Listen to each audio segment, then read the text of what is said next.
Hello friends, இன்றைக்கி எங்கே இருக்கோன்னா நஞ்சனகூடு ஸ்ரீகண்டேஸ்வர temple, Dakshina காஷின்னு சொல்கிற டெம்பிள். சிவன் தான் மூலவராக இருக்கார். இங்கே அந்த கோயிலுக்கு தான் வந்திருக்கோம். கோயிலே செம அழகாக இருக்கும். கோபுரமெல்லாம் பாருங்கள், பெரிய கோயில், கல் தூணாலேயே செய்யப்பட்ட கோயில். செமையாக இருக்கும். கோயிலுக்கு ஆப்போசிட்டில் ஒரு நந்தி இருக்கும். அந்த நந்தி செமையாக இருக்கும் பார்க்க. பாருங்கள் ஃப்ரெண்ட்ஸ், இந்த நந்தி தான் நான் சொன்னது.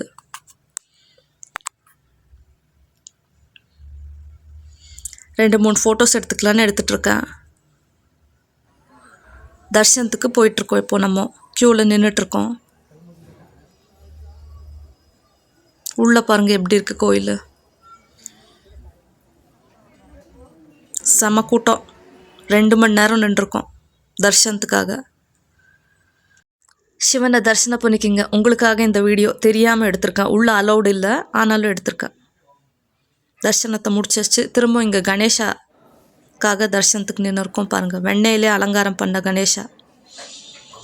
தரிசனம் எல்லாம் முடிஞ்சுது. வெளியில் வந்தோம். பாருங்கள், வெளியில் கோபுரம் எவ்வளோ அழகாக இருக்குது. இங்கே ஒரு பெரிய ஸ்டாச்சு ஒன்று இருக்குது சிவந்து. அங்கே தான் இனிமேல் போக போகிறோம். பாருங்கள், இந்த ஸ்டாச்சு தான் நான் சொன்னது. செம்ம அழகாக இருப்பார் பார்க்கவே. பார்த்தீங்களா? தேங்க்ஸ் ஃபார் வாட்சிங் ஃப்ரெண்ட்ஸ்.